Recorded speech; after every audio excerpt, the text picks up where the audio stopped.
Okay. Okay, so welcome everyone to this episode of Language Learning Around the World. And this is interview number 8. And I'm really excited about today's guest. He is José Luiz Camargo from Brazil. He has over 30 years of ELT experience. He was the director of his language school, Ingles Com Tecnologia, for 28 years, and now he's teaching online. So welcome, Jose. Thank you for coming. Thank you very much, Jeff. I really appreciate your invitation for that. I think it's always important for us to share experiences, professional experiences, and above all, to try to help other teachers who have started their careers with to demystify this thing that teaching English is so complicated, and that's it. Okay, I really appreciate your invitation. You're welcome. So tell us about yourself. What are some of your personal interests or passions? Well, I'm 50. I'm turning 59 now in July. Okay, I am 58 years old. In terms of, it's hard to talk about lots of activities for an English teacher, because as we sit on this chair for hours, okay, we just get our passion. My passion is really teaching, okay, and also helping teachers. And I have 2 dogs. Actually, I love dogs. Okay, it's something that I can't live without, because I have had dogs all my life. And I have 2 great nephews, wow, which I love. Okay, and another one coming. I did not have children, but my sister has 3 children who are like my children, because nice. they got divorced at an early stage of their marriage, and then I practically brought up these guys. Okay, I really helped my sister to bring them up, and then now one of them is 40 years old, the other one is 39. One of them actually works with me. Okay, Nice. Used to help me at school. And then basically I love reading. Okay, I love movies. I watch them as much as possible, not as much as I used to do in the past. The same for reading. And then our lives are, okay, same old in terms of, okay, that's it. So you're a very busy teacher. I see you a lot on LinkedIn. So tell us about how you got into teaching. You said you were an engineer originally. Yeah, as I told you, teaching is something that runs in the family, my family. Father teacher, mother teacher, uncles teachers at the time, and then it's something that I should have followed all through, but for a reason, I became an engineer. I went to engineering school at the age of 17 to 18. Because at that, it was a kind of crossroads. I didn't know much what to do. And based on I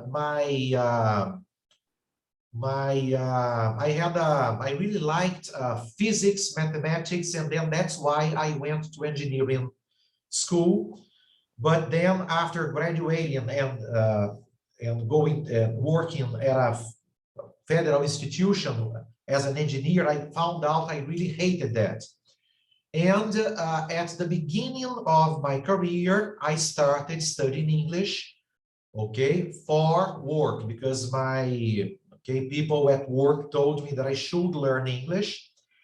And then at this English school, they found I might become a good teacher, and then they offered me a class, something that I pretty much enjoyed. Students and directors liked my work, and then I kept on teaching just one class until 1994, when some students invited me to start a class, okay, a kind of solo career out of this school. And then I opened this first classroom in my house. As I told you, one thing led to another. I started having more and more students.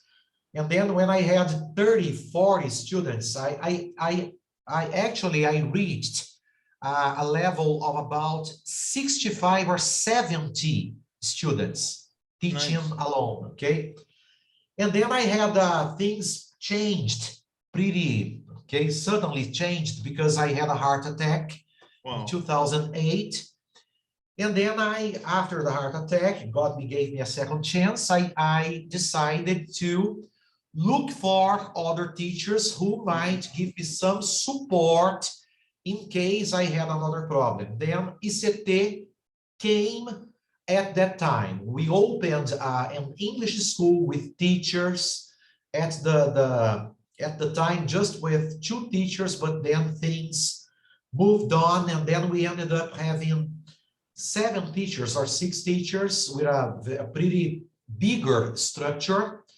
But pandemic actually brought things apart when we lost about 200 students from an amount of 300 to 100 students. Wow. And then I decided it was not rational. It was not possible to continue like that. So then the teachers were dismissed, and then I came back home teaching from home. But as I told you, although I love teaching students, my passion is to teach teachers how to teach better, okay? Based on, as you said, based on my 30-year experience.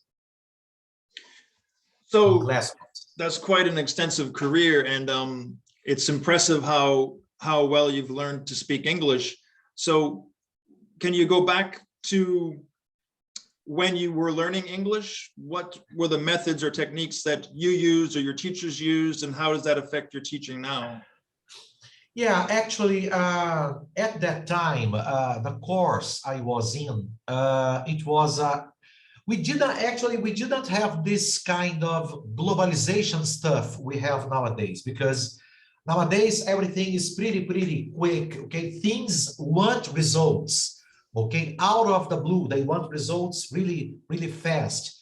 But at that time, 1987, 1989, as we were not living in a globalized world yet, we did not have this urge, okay, this urgency to learn a language. So then courses, they happened in a much more smooth way in terms of time range. And this course, actually, we did 7 initial books, okay? And then seven more books that they claimed to be the, let's say, the advanced program. And then it was an audio-visual method in which, with a lot of repetition, okay? I still remember phrases like, sentences like, my mother made me mow the lawn, a guy saying like this.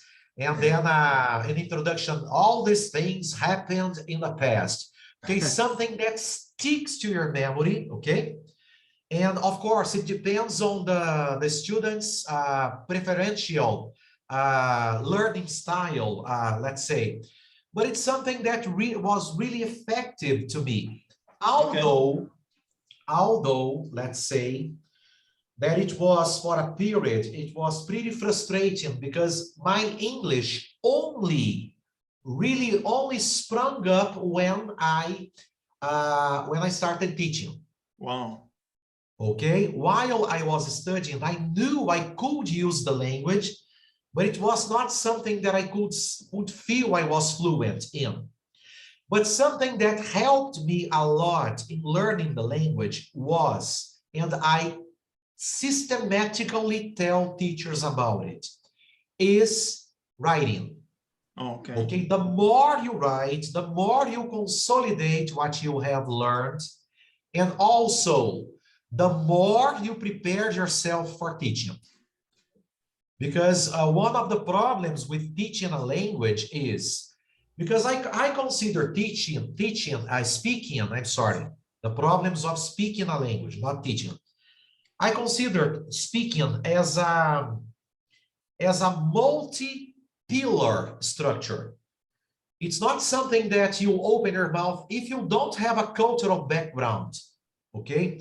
If you don't know much about the world, about things that you want to say, if you don't organize your ideas previously, chances are you are going to open your mouth and then nothing much will come out. So I say writing is the basis, is the foundation for speaking. And at CCAA, we had this very, very, really powerful activity that came in every end of every unit, which was a retelling of the story. Right. It was a kind of photo story in which we were asked to retell the story like this. John asked Peter if he went to the market. Peter said that he went and added that he was And then I started writing and compositions and so on, and it really made my English, okay, spring up. So then the basic stuff for speaking, in my opinion, in my view, is writing. Nice. And you said earlier, before we started recording, that a lot of your students, or some of your students, would be highly motivated, and then after a while they would stop coming to your classes. So obviously you've maintained your motivation for decades. So what do you think is the difference between motivated students and unmotivated students? Why are some people motivated, and what can teachers do about that?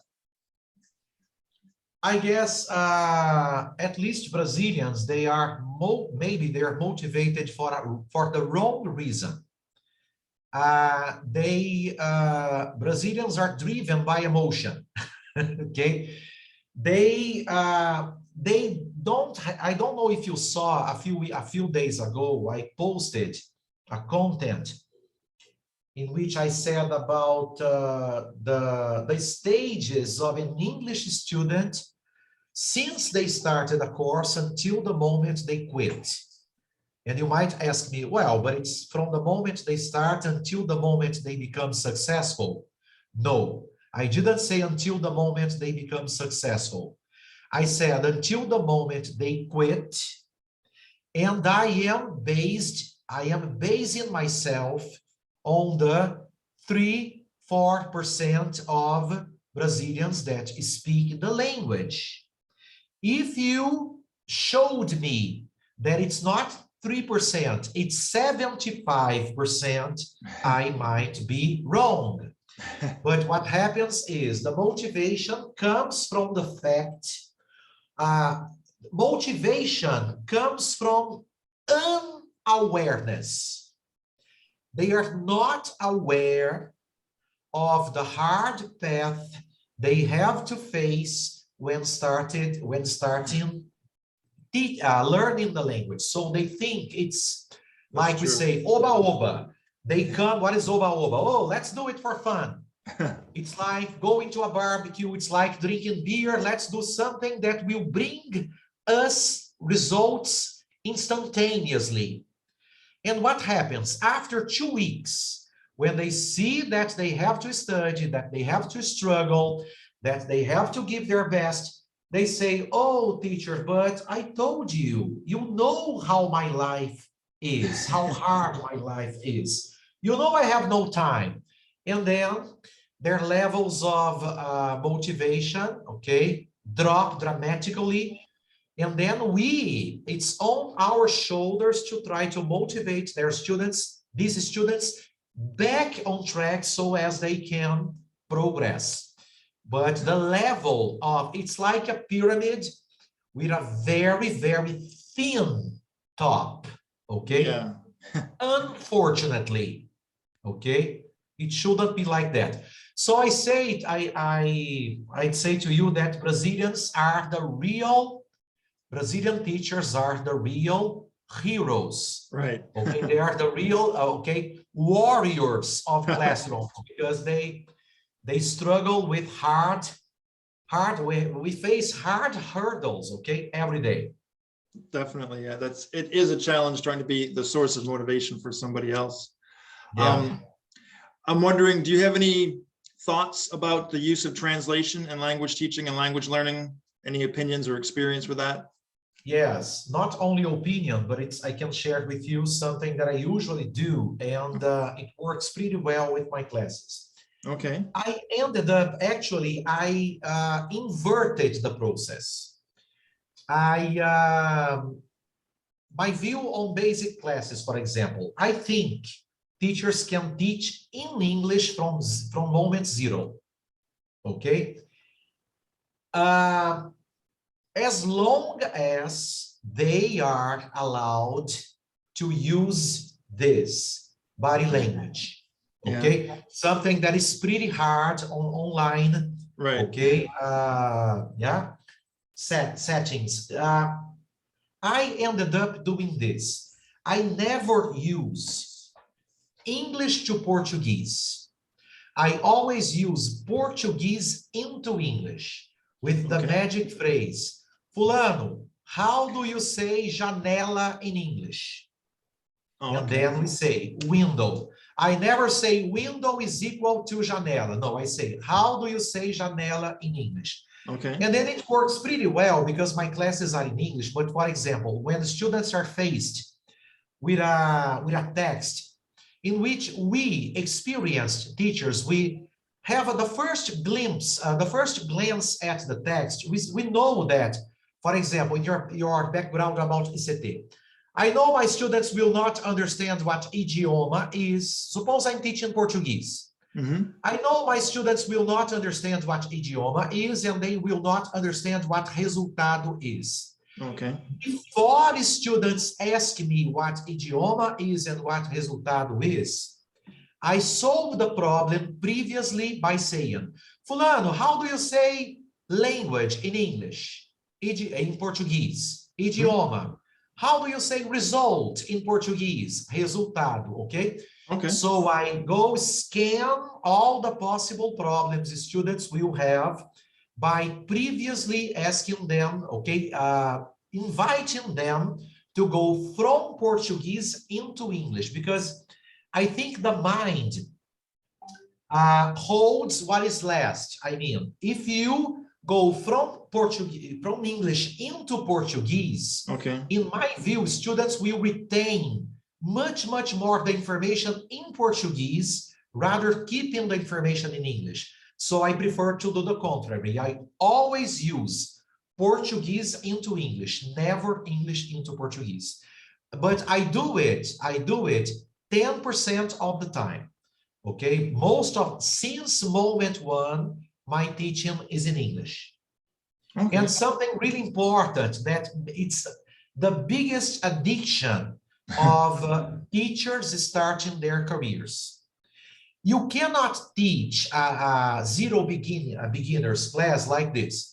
My name is Fulano de Tal. Today look, this is verb to be. Verb to be is a verb tense that is a structure that you use no. It's, as I call the language, the jungle language, me, Tarzan, you, Jani. What is the me, Tarzan, you, Jani language?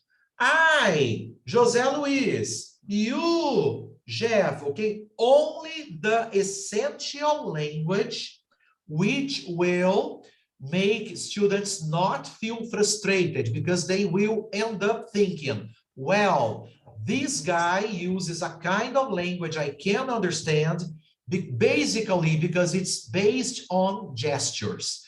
And gestures added up with this kind of little English language makes the magic. Definitely. Okay. Yeah, that sounds good. And I've got a couple more questions. I know you have to go soon.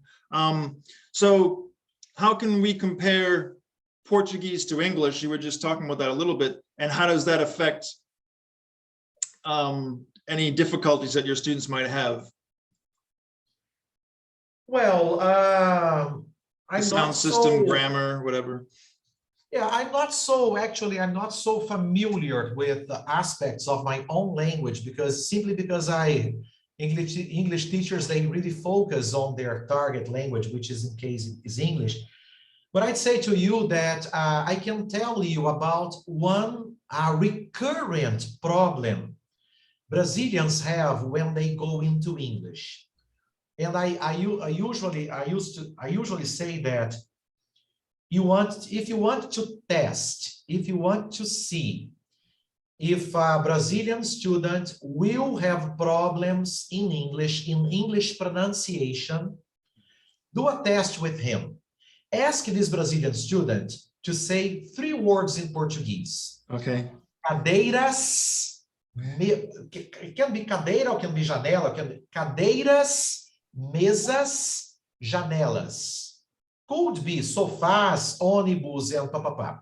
If this guy struggles saying those S's, final S's, in Portuguese, okay, it will be a big problem in English. Because these guys who have problems with the S's, for example, it's paradoxically speaking, for example, they cannot say English. Look, it's funny. They never say English. They say English. English. Okay?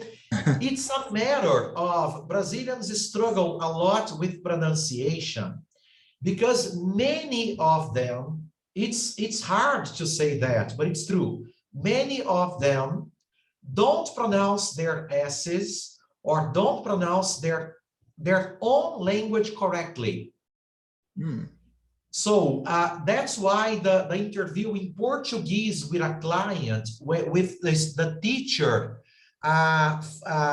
focusing on their level of precision in Portuguese is so important. Because this teacher will end up noticing by their language in Portuguese how acquainted they are in terms of how well educated they are, their level of their background knowledge, and principally the way they articulate sounds in their own language. Okay? But in terms of grammar, I'd say to you that, I guess English is much, much easier than Portuguese. Of course, we have some tenses which are not so, for example, present perfect, which is the ghost for many, many teachers and students, okay? Something that is really not hard to grasp, but something that is really, okay? Most teachers think it's hard to teach, because we have the tenho feito, tenho ido, we have the tenho something, but you have one aspect, for example, of present perfect, which is a situation that happens. Not all the situations in present perfect, they keep up to the moment, okay? You can have something that happened, finished, but has a consequence at present, yeah? And this kind of variations, this kind of big variation is hard for Brazilian students to grasp. But I guess the biggest difficulty in any language is, I think it's like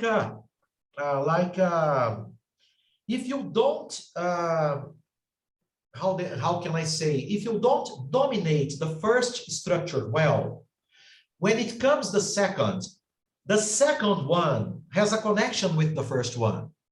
Okay. So if you don't dominate the first one, if you don't dominate the second one, it becomes a snowball. That's what happens with Brazilian students.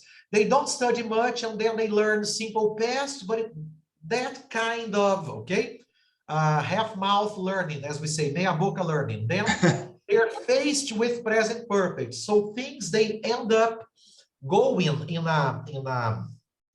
like a snowball, and then that's the biggest difficulty. But I don't know much about Portuguese variations of tenses to compare. I just, my principal point was, as I told you, in terms of pronunciation. That's what I noticed the most about the transition Portuguese into English. Okay. And have you got any final thoughts before we go in the next minute or two, probably? Well, I was just curious, but I think I asked you before, how come an American guy ends up going to South Korea? Tell us a little about you. Now I will invert the process. Well, to make a Keep long on story of short, course. I was teaching English ESL in the US for several years. And I decided at one point to try teaching overseas. And there are lots of jobs here in Korea. So I came here about 14 years ago, and I stayed for 2 years, and I came back a couple of years later. But yeah, there are lots of ESL or EFL jobs here in Korea. But I think I'm ready for a change to try a different location. But I have grown a lot as a teacher, and I've learned Korean not very well. My Spanish is good. My Portuguese is okay, and my Korean is kind of bad. But Okay. So then you are really invited to come. Have you ever been to Brazil or no? no, but I'd like to go. I learned Okay. Portuguese. I learned Brazilian Portuguese in my hometown with Brazilian friends. Okay, that's it. And you speak Portuguese pretty well, okay, actually. Okay, but next time we can interview in Portuguese. Yeah, can be, okay? That's it, man. So, Jose, thank you for your time and sharing all of your experience and wisdom. And have a great day, and we'll talk again soon. Thank you very much. I really hope, I really appreciated the experience of talking to you. And then, as I told you, Brazil is a large country with a lot of economic problems and so on, but you are more than invited to come, okay, and spend some time with us, okay? Definitely. I hope to. Thank you very much. I hope you have a great day too. And to all your audience, okay, all your viewers, I'd like to say that it was great talking to you. And then I hope to have it again, okay? Thank you, Jose. Thank you very much. Have a nice day, Ben. Bye-bye. Bye.